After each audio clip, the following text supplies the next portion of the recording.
ሰላምና ጤና በያላችሁበት ይድረሳችሁ ውድና የተከበራችሁ ቤተሰቦቻችን እንደምን አላችሁልን? ከሁለተኛው የዩቲዩብ ቻናላችን አዲስ ስፖርት ልዩ የተለያዩ ስፖርታዊ ጉዳዮችን ወደ እናንተ ልናደርስ እነሆ ዛሬም በድጋሚ ተገናኘን። ስለምታደምጡን ስለምትከታተሉን ቆይታችሁ በሙሉ ከኛ ጋርም ስለሆነ እጅጉን ከልብ አድርገን ነው የምናመሰግነው።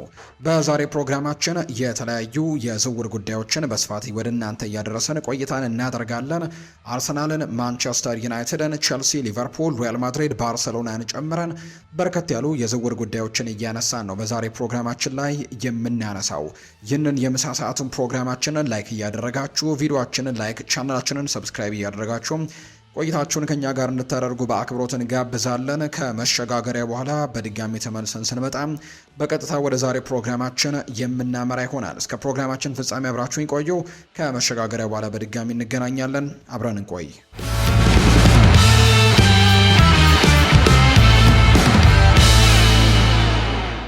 ወደ ቀዳሚው መረጃችን እናምራ። እንደ ፋብሪዚዮ ሮማኖ የቅርብ ጊዜ ዘገባ ከሆነ የቶተንሃም ሆትስፐርስ የማቴዎስ ፈርናንዴስ ወኪልን ንግግር በትልቁ ይፋ አድርጓል። የሰሜን ለንደኑ ክለብ በፕሪሚየር ሊጉ ደማቅ አቋም ላሳየውና በብዙ ክለቦች ለሚፈለገው ፖርቱጋላዊ አማካይ ዝውውር ከጀርባ በንቃት እየሰሩ ነው የሚገኙት። የክረምቱ የዝውውር መስኮት ይበልጥ እየጋለ ሲሄድም ስፐርስ የአሰልጣኝ ሮቤርቶ ዲዘርቢኒ አማካይ ክፍል አማራጮችም ለማጠናከርም ትልቅ የዝውውር አፈጻጸምን ለማድረግም ቆርጠው እንደተነሱ የሚያሳዩ መረጃዎች አሉ። ታዋቂው የዝውውር ባለሙያ ፋብሪዚዮ ሮማኖ በዩቲዩብ ቻናሉ ላይ ይፋ ባደረገው ንግግርም ስለ ዌስትሃም ዩናይትድ ኮከብ የወደፊት እጣ ፈንታ አስደሳች መረጃዎችን ይፋ አድርጓል። ፋብሪዚዮ ሮማኖ ቶተንሃም ከተጫዋቹ ታዋቂ ወኪል ሆርግ ሜንዴዝ ጋር ቀጥተኛ ንግግር መጀመራቸውን ይፋ አድርጓል። ስፐርስ ተቀናቃኞቻቸውን ቀድመው በግል ስምምነት ላይም ለመድረስ ከፍተኛ ግፊቶችን እያደረጉ ነው። ሆኖም ግን ፋብሪዚዮ ሮማኖ ምንም ነገር ዋስትና እንዳልተሰጠውና እስካሁን የተጠናቀቀ ስምምነት እንደሌለ በመግለጽም ነገሮችን በተረጋጋ ሁኔታ ተመልክተዋል። ስለ ማቴዎስ ፈርናንዴስ የፖርቱጋላዊው አማካይ በዌስትሃም ያለው የወደፊት ሁኔታ ምን ይመስላል የሚለውን ስንመለከትም እንግዲህ እንደ ፋብሪዚዮ ሮማኖ መረጃ መሰረት ቶተንሃም ከተጫዋቹ ወኪል ሆርግ ሜንዴዝ ጋር ንግግርን አድርጓል። ከተጫዋቹ ጋር ስምምነት ላይ ለመድረስም ግፊት እያደረጉ ነው። ነገር ግን እስካሁን ምንም አይነት ዋስትና ግን የለም። እስካሁን የተዘጋ ስምምነትም እንደሌለ ነው የሚነገረው። የሚሆነው ነገር ወደፊት የሚታይ ነው። ተጨማሪ ንግግሮችም ይኖራሉ ተብሎ ይታሰባል። ከማንቸስተር ዩናይትድ ጋርም ተጨማሪ ንግግሮች ይኖራሉ። ምክንያቱም ማንቸስተር ዩናይትድ በዚህ የዝውውር ላይ በጣም ጠንክሮ እየሰራ መሆኑን መዘንጋት የለብንም። ማንቸስተር ዩናይትድ ከክለቡ በኩል ከዌስትሃም ዩናይትድ ጋር ጠንክሮ እየሰራ ነው። ስለ ማቴዎስ ፈርናንዴስም ቀድሞውኑ ተነጋግረዋል። እንዲሁም ከተጫዋቹ ወኪል ጋርም እየሰሩ ነው። ስለዚህ ማንቸስተር ዩናይትድ አሁንም በዝውውር ውስጥም በጥብቅ ይገኛሉ። የማቴዎስ ፈርናንዴስም በጆዜ ሞሪኒዮ አንዳንድ የአማካይ ክፍል አማራጭም ቀርቦ ነበር ተጨማሪ ተጫዋች የሚያስፈልጋቸው ከሆነ። ስለዚህ ማቴዎስ ፈርናንዴስ በቅርብ መከታተል ይኖርብናል። ምክንያቱም በዚህ አይነት ዝውውር ላይ ለዌስትሃም የተሻለ ጥያቄ ያቀረበ ሁሉ ዌስትሃም በ85 ሚሊዮን ፓውንድ የጀመሩ ሲሆን ቀን በቀንም ተጨማሪ ክለቦች ወደ ውድድሩ እየገቡ ስለሆነ ከዚህ የበለጠ ዋጋ ለማግኘትም ይጠብቃሉ። ከጨዋታው አሸናፊና ከተጫዋቹ ጋር ስምምነት ለመፈጸም የተሻለ ቦታ ላይ የሚገኘው ማን እንደሆነ ወደፊት ይታያል። በዚህ ታሪክም ዙሪያ ላይ ያለው ስሜት ይሄ እንደሆነ ነው የሚነገረው። እናም የማቴዎስ ፈርናንዴስ የወደፊት ዕጣ ፈንታን ለመረዳት ምናልባቱም ቅልፉ ነገር ይሄ ይሆናል ተብሎ ይጠበቃል። ይህንን ለመከታተል በጣም አስደሳች የሆነ ዝውውር ነው። እንቅስቃሴዎች ያሉ ክለቦችም እንዲሁ ተስበዋል። ቶተንሃምም አለ፣ ማንቸስተር ዩናይትድም እንዲሁ በዝውውር ውስጥ እንዳለ ይታወቃል። ሪያል ማድሪድ በአማካይ ክፍል ላይ ተጫዋቾች ሊለቁ ስለሚችሉ ምን እንደሚፈጠር አይታወቅም። በጣም አስደሳች ሳምንትም የምንገባበት ሌላኛው በጣም አስደሳች ዝውውር ሊሆን እንደሚችል በርካቶች ያምናሉ። ዌስትሃም እየጨመረ የመጣውን ፍላጎት በሚገባ የሚያውቁ ሲሆን 85 ሚሊዮን ፓውንድ መነሻ ዋጋም አስቀምጠዋል። ይህም ዋጋ እንዲጨምር የሚያደርግ ከፍተኛ የጨረታ ፉክክርም እንደሚኖር ነው በርካቶች የሚጠይቁት። በተጨማሪም ማንቸስተር ዩናይትድ በውድድር ውስጥም በከፍተኛ ሁኔታ የተሳተፈ ሲሆን ከክለቡ በኩል ከዌስትሃም ጋር እናም በተጫዋቹ በኩል ደግሞ ከሆርግ ሜንዴስ ጋር በትጋት እየሰሩ ነው። ቀድሞ የዩናይትድ ደግሞ አሰልጣኝ የነበሩት ጆዜ ሞሪኒዮ ፈርናንዴዝን ለሪያል ማድሪድ የአማካይ ክፍል ዝርዝርም ኢላማ አድርገውት እንደነበር ይነገራል። ማንቸስተር ዩናይትድ የ21 ዓመቱን ተጫዋች ለማስፈረም በከፍተኛ ፍላጎት ቢኖረውም ስፐርስ ግን በሂደቱ ትልቅ ጥቅም ይኖረዋል ተብሎ እንደሚጠበቅ ነው የመረጃ ምንጩ የጠቆመው። እንደ ስካይ ስፖርት ጋዜጠኛ ማይክል ብሪጅ ዘገባ ደግሞ ፈርናንዴዝ በለንደን ሕይወት እየተደሰተ ይገኛል ተብሏል። ከሳውዛምተን ከፍተኛ ገንዘብ ወጥቶበት ወደ ለንደን ከመጣ በኋላ አማካዩ በከተማዋ እጅግ በጣም የተረጋጋና እየተዋሃደ እንደሆነ ይነገራል። ይህ መረጃ ለማንቸስተር ዩናይትድ ትልቅ ድንጋጤን የሚፈጥር ነው። ለስፐርስ ደግሞ ትልቅ ብርታትን አግኝቷል። ምክንያቱም ፈርናንዴዝ በለንደን የመቆየት ፍላጎት ለቶተንሃም ድርድሩን ቀላል ያደርግለታል ተብሎ ይታሰባል። ስፐርስ የዌስትሃምን ከፍተኛ የገንዘብ ጥያቄ ማሟላት ከቻሉ በለንደን የመቆየት ፍላጎትና በዲዘርቢ ፕሮጀክት ስርም የመጫወት እድል ስምምነቱን ለመጨረስም በቂ ሊሆን እንደሚችል የሚያሳዩ መረጃዎች አሉ። አርሰናል ሞርጋን ሮጀርስን ለማስፈረም በሚያደርጉት ጥረት በሚቀጥሉት ሳምንታት ከአስተን ቪላ ጋር ኦፊሻላዊ ድርድሮችን ለመጀመር እየተዘጋጁ እንደሆነ ይፋ ተደርጓል። በኤክስ ላይ ያለ አንድ ምንጭ እንደዘገበው ከሆነ የፕሪሚየር ሊጉ ሻምፒዮን አርሰናል የዝውውር ክፍያውን ምክንያታዊ እስከሆነ ድረስ ስምምነቱን ለመጨረስ እውነተኛ ፍላጎት አላቸው ተብሏል። የግል ስምምነት ችግር እንደማይፈጠር ይጠበቃል። አሁንም ያለው ትልቁ ፈተና ቪላን የሚያረካ ዋጋ መፈለግ ነው። ይህም በስካይ ስፖርት በቅርቡ ከወጣው ዘገባ ጋር የሚጣጣም ነው። ዘገባው እንደገለጸው ከሆነ አርሰናል የግራ መስመር አጥቂ ክፍላቸውን ለማጠናከር በአስተን ቪላ አጥቂ ላይ ያላቸውን ፍላጎት እያሳደጉ ነው። አስተን ቪላ በጥሩ የውድድር ዘመን ላይ ይገኛሉ። ሮጀርስ ባለፈው ዓመት እስከ 2031 የሚያቆይ የረጅም ጊዜ ውልም ተፈራርሟል። ስካይ ስፖርት እንደዘገበው ከሆነ የሚድላንዱ ክለብ አስተን ቪላ በ80 ሚሊዮን ፓውንድ አካባቢ ለሚቀርቡ ጥያቄዎችም ምላሽ ለመስጠት እንደሚጠብቅ ነው እየተነገረ የሚገኘው። ይሄ የዋጋ ግምት ደግሞ ከፍተኛ ቢሆንም የሚያስገርም አይደለም። ሮጀርስ ከአስተን ቪላ በጣም አስፈላጊ አጥቂ ተጫዋቾች አንደኛው በመሆኑ ከቼልሲና ከማንቸስተር ዩናይትድ ፍላጎትም እንዳለው ይነገራል።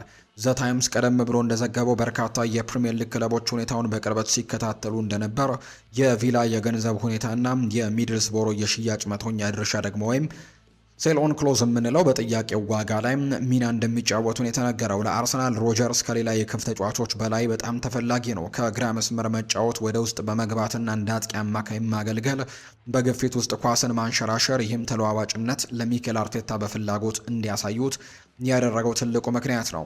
የአርሰናል ቡድን ቀድሞውኑ ቡካዮ ሳካ፣ ጋብሪኤል ማርቲኔሊ፣ ኖኒ ማንድዌኬ፣ ሊያንድሮ ትሮሳርድ እንዳሏቸው ይታወቃል። ነገር ግን ሊለቁ የሚችሉ ተጫዋቾች በዚህ ክረምት በርከት ያሉት ናቸው። ነገር ግን በክንፍ መስመሮች ላይ የበለጠ ብርታትና ቀጥተኛ ጮት ያስፈልጋቸዋል። ሮጀርስ ለአርሰናል የተለየ መግለጫንም ይሰጣቸዋል። በተለይም በአካል ብቃት እንዲሁም በቴክኒክ ተጫዋቾችን ማለፍ የሚችል አይነት ተጫዋች ተደርጎ ነው የሚቆጠረው። ይሄ ጉዳይ አሁንም በቅድመ ውድድር ደረጃ ላይ ይገኛል። ፍላጎቱ እውነተኛ ነው። ተጫዋቹ ወገንም ክፍት ነው። ነገር ግን የአርሰናል አድናቆት ወደ ከባድ የክረምት የዝውውር መግለጫ እንዲሁ መለወጥ እንደሚችሉ ወደፊት የሚታይ ነው። ቪላንም የሚጠይቀውን ዋጋ መቀበል ይኖርባቸዋል ተብሎ ይታሰባል። ዴክላን ራይስ እዚህ ላይ ትልቅ ሚናን እየተጫወተ እንደሚገኝ ነው የተነገረው። ሊቨርፑል የቦሩሲያ ዶርትመንዱን አማካይ ፌሊክስ ነሜቻን ለማስፈረም በሚደረገው ፉክክር ማንቸስተር ዩናይትድን እንደተቀላቀሉ ተነግሯል። ይህም በዚህ ክረምት ሌላ የፕሪሚየር ሊግ የዝውውር ፉክክርን ይፈጥራል ተብሎ ይታሰባል። እንደ ቲም ቶክ ዘገባ ሊቨርፑል አሁን ወደ እንግሊዝ የመመለስ ፍላጎት እንዳለው የሚታመነው የጀርመን ብሔራዊ ቡድን ተጫዋች በቅርበት ከሚከታተሉት ክለቦች መካከል አንደኛው ነው። ነገር ግን ዩናይትድም ከዚህ ቀደም ከዝውውሩ ጋር ተያይዞ የነበረ ሲሆን ሌሎችም የፕሪሚየር ሊግ ክለቦችም ሁኔታውን በቅርበት እየተከታተሉት እንደሚገኙ የተነገረው። የፌሊክስ ነሜቻ የመጫወቻ ብቃት ፍላጎትን ለመረዳት ቀላል ያደርገዋል። ጠንካራ፣ በቴክኒክ ብቁና እንደ 6 ቁጥር እንደ 8 ቁጥርም ይበልጥ ደግሞ ወደፊት እየተጠጋ የሚጫወት አማካይ አድርገው በርካቶች ይመለከቱታል።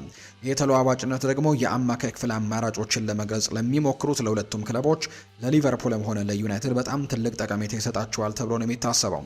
ለሊቨርፑል ይሄ በአንዶኒ ኢራኦላ ስር እየተካሄደ ባለው የክለቡ ሰፊ መልሶ ግንባታ ውስጥም እንዲሁ የሚገባ እንደሆነ በርካቶች ያነሳሉ። ማንቸስተር ዩናይትድም የዚህ ተጫዋች ፈላጊ መሆኑን መርሳት የለብንም። ሊቨርፑሎች በመሃል ክፍሎች ላይ የበለጠ የአትሌቲክ ብቃት ያላቸው ቁጥጥርን የፈለጉ ሲሆን ንሜሻ ደግሞ ሁለቱንም ያቀርብላቸዋል ተብሎ ይታሰባል። እሱ ቀደም ሲል በማንቸስተር ሲቲ አካዳሚ ውስጥ ካሳለፈ በኋላ ወደ ጀርመን ከመዘዋወሩ በፊት የእንግሊዝ እግር ኳስን ጠንቅቆ ያውቀዋል። የቅርብ ጊዜ ብቃቱም ዝናውን አጠናክሮለታል። በተለይ በዓለም ዋንጫ የመክፈቻ ጨዋታ ኩራሳውን 7-1 ባሸነፉበት ጨዋታ ላይ እንዲሁ ጎል አስቆጥሮ እንደነበር እናስታውሳለን። ምንም እንኳን ጀርመን ከዓለም ዋንጫው ተሰናብታ ቢሆንም ዶርትሙንድ ኔሜቻን አዲስ ኮንትራት የሰጡት በዚህ ዓመት መጀመሪያ ላይ ሲሆን የቡንደስሊጋው ኦፊሻላዊ ድረገጽ ከመጋቢት ወር እንዳረጋገጠው ውሉ እስከ 2030 ድረስ እንደሚቆይ ነው። ይህ ለጀርመኑ ክለብ ቁጥጥር ይሰጣቸዋል። ነገር ግን ቲም ቶክ እንደዘገበው 50 ሚሊዮን ዩሮ አካባቢ የሚደርስ ክፍያ ወደ ድርድር እንዲገቡ ሊያግባባቸው ይችላል። ለዩናይትድ ኔሜቻ በአማካይ ክፍላቸው መልሶ ግንባታ ውስጥም ሌላ አማራጭ ይሆናል። ከዛ ውጪ ሊቨርፑል ደግሞ ሌሎች ኢላማዎች በጣም ውድ ከሆኑ ብልህ አማራጭ ሊሆን እንደሚችል ነው የሚያስበው። ይህ ፉክክር አሁንም በመካሄድ ላይ ነው። ኔሜቻ ክለቡን ለመልቀቅ ግፊት እያደረገ አይደለም። ነገር ግን በእውነት ወደ እንግሊዝ የመመለስ ፍላጎት ካለው ሊቨርፑልና ዩናይትድ ምን ያክል ቁርጠኛ እንደሆኑ በቅርቡ መወሰንም ሊኖርባቸው እንደሚችል ነው የመረጃ ምንጩ ይፋ ያደረገው። ስለ ማርቲን ኦዴጋርድ የወደፊት እጣ ፈንታ የሚወሩት ወሬዎች ወደ ከባድ ነገር ከተቀየሩ አርሰናል በዚህ ክረምት ሊገጥማቸው ከሚችሉት በጣም አስገራሚ ውሳኔዎች አንደኛው ሊሆን ይችላል። የቢቢሲው ጋዜጠኛ ሳሚ ሞክቤል የአርሰናል ካፕቴን ትክክለኛ ዋጋ ከተገኘ ሊለቁት እንደሚችሉ የሚጠቁሙ ድምጾች መኖራቸውን ተናግረዋል። ስለ ሁኔታው ሲናገሩ ሞክቤል እንዲህ ነው ያለው።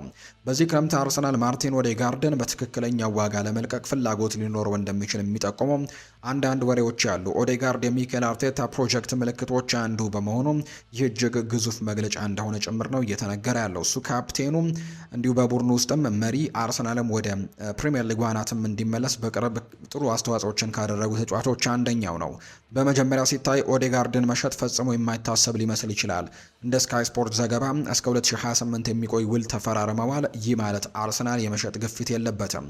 ሆኖም ግን እግር ኳስ እንዲህ በቀላሉ አይታይም። አርሰናል በዚህ ክረምት እንደገና ንቁ እንደሚሆኑ ይጠበቃል። ትልቅ ዝውውሮች ደግሞ ብዙውን ጊዜ የገንዘብ ውሳኔዎችን ይጠይቃሉ ተብሎ እንደሚታሰብ ነው መረጃው የወጣው። ከ22 ዓመታት በኋላ የመጀመሪያ የሊግ ዋንጫን ካሸነፉ በኋላ ፈተናው ጠንካራ ቡድን መገንባት ብቻ አይደለም። ቡድኑን በአዲስ መልክ ማቆየት፣ በገንዘብ ሚዛኑን መጠበቅና በአውሮፓ ለመወዳደር ዝግጁ ማድረግ ነው። ትልቅ የዝውውር ጥያቄ ቢመጣ አርሰናል ቢያንስ በውስጥ መወየት ይኖርበታል። ቢሆንም ግን ይሄ እንግዲህ አደገኛ ሽያጭ ይሆናል። ኦዴጋርድ ለአርሰናል ቁጥጥርን፣ ፈጠራንና አመራርንም የሚሰጥ ተጫዋች እንደሆነ ይታወቃል። ይህንን ጥምረት መተካት ቀላል አይሆንም። ምንም እንኳን ከፍተኛ የዝውውር ክፍያ ቢኖርም አርሰናሎች ሊያጤኑት የሚገባው ጥያቄ በእውነት እምቢ ለማለት የማይቻል ከሆነ ብቻ ነው። ተራ ተጫዋቾችን መሸጥ አንድ ነገር ነው፣ ካፕቴኑን መሸጥ ግን የተለየ ነው። እስካሁን የተረጋገጠ ስምምነት ወይም የላቀ ድርድር የለም። ነገር ግን እነዚህ ወሬዎች መኖራቸው የአርሰናል የክረምት ዝውውር ከብዙዎች ከሚጠበቀው በላይ ከፍተኛ ሊሆን እንደሚችል ነው በርካቶች የሚጠቁሙት። የፓሪስ ሳን ዠርሜን ለአርቢ ላይፕዚጉ የክንፍ መስመር ተጫዋች የመጀመሪያ የዝውውር ጥያቄ ማቅረባቸው ይፋ ተደርጓል። የሊቨርፑሉን ፍለጋም እንዲሁ ተጫዋቹ ውድቅ ያደረገው ይመስላል። ያን ዲዮማንዴ ወደ ፓሪስ ሳን ዠርሜን የማምራት እድሉ ሰፊ ሆኗል።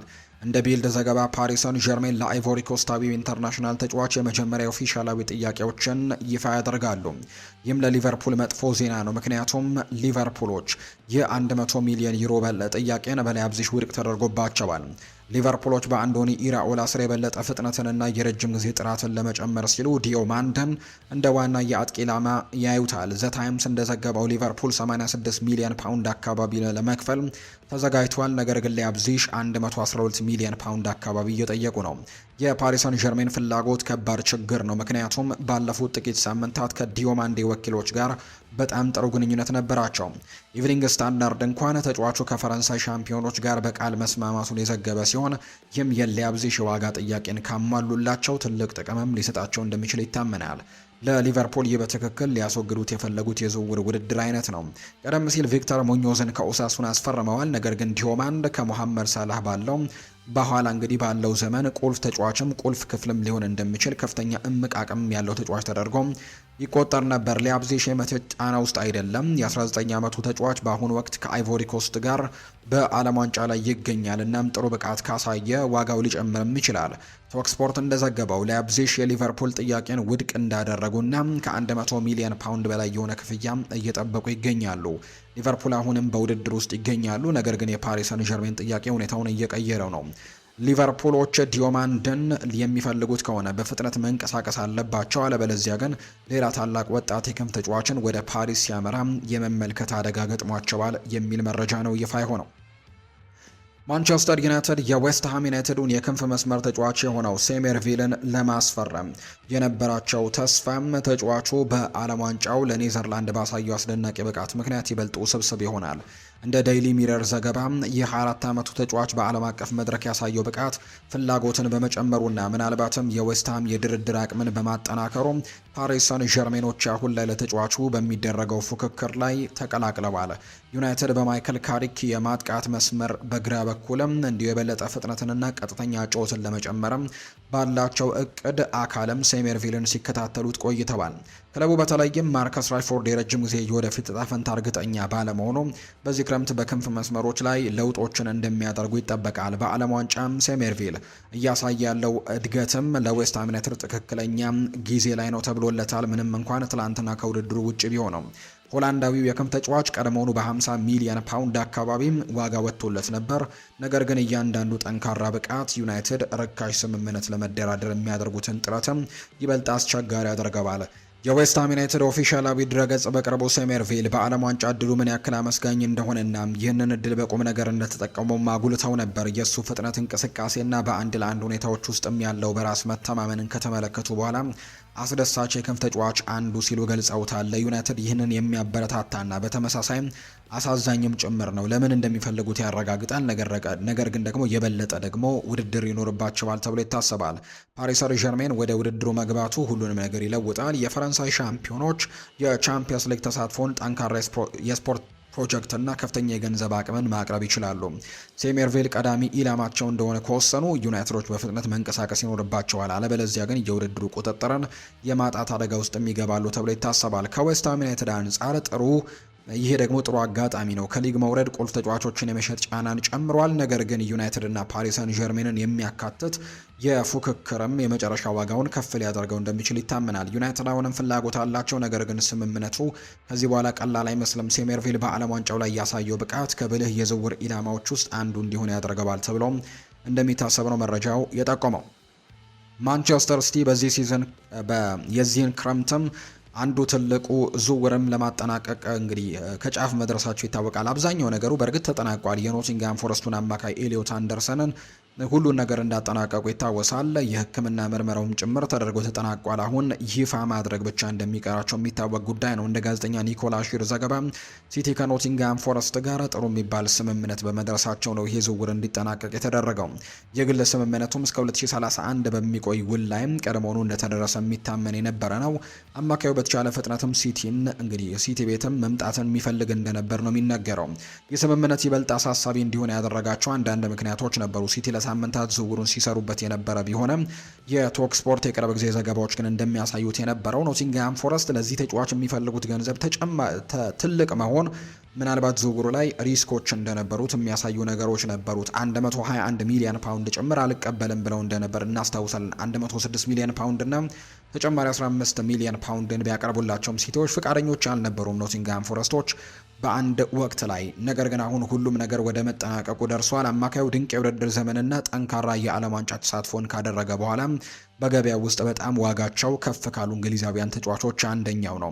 ዘሰን እንደዘገበው የኖቲንግሃም ፎረስት ባለቤት የሆኑት ኢቫንጀሎስ ማሪናኪስ በድርድር ውስጥም በግል የተሳተፉ ሲሆን የክለቡን ክብረ ወሰንን የሚሰብር ክፍያንም ሲጠይቁ ነበር።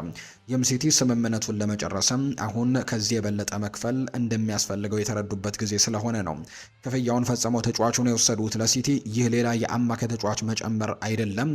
እንግዲህ ኤሊዮት አንደርሰን ሲቲ ቡድኑን ሊያድስ የሚፈልጋቸውን ጉልበት፣ ኳስ የማሸነፍ ችሎታ፣ አካላዊ ብቃትና ኳስን ወደፊት የማራመድ ብቃትን ይሰጣቸዋል። ለዚህ ክለብ ሲቲ በልበ ሙሉነት ይታያሉ። ተጫዋቹ ዝውውሩን ጨርሰውታል። ቀሪው ጥያቄ ደግሞ በቅርቡ ይፋ ማድረግ ብቻ እንደሆነ ጭምር ነው የመረጃ ምንጮቹ እየዘገቡ እንደሚገኙ ዘገባው የጠቆመው። ውድና የተከበራችሁ ቤተሰቦቻችን ከሁለተኛው የዩቲዩብ ቻናላችን አዲስ ስፖርት ልዩ ለዛሬ ያዝንላችሁ አዳዲስ የዝውውር ጉዳዮችን የተመለከትንበት ፕሮግራማችን ይህንን ይመስል ነበር። ቆይታችሁን ከኛ ጋር ያደረጋችሁ በሙሉ እጅግ ላቅ ያለ ምስጋናችንን ለእናንተ ማቅረብ እንወዳለን። ፏድ ባሩ ፕሮግራሙን እየመራው ከእናንተ ጋር ቆይታን አድርግ ያለው የተለያዩ ርዕሰ ጉዳዮችን ያካፈልንበት የዛሬ ፕሮግራማችንም ይህንን ይመስል ነበር። መልካም ጊዜ መልካም ደግሞ ቀን እንዲሆንላችሁ ነው በአክብሮት የምመኘው።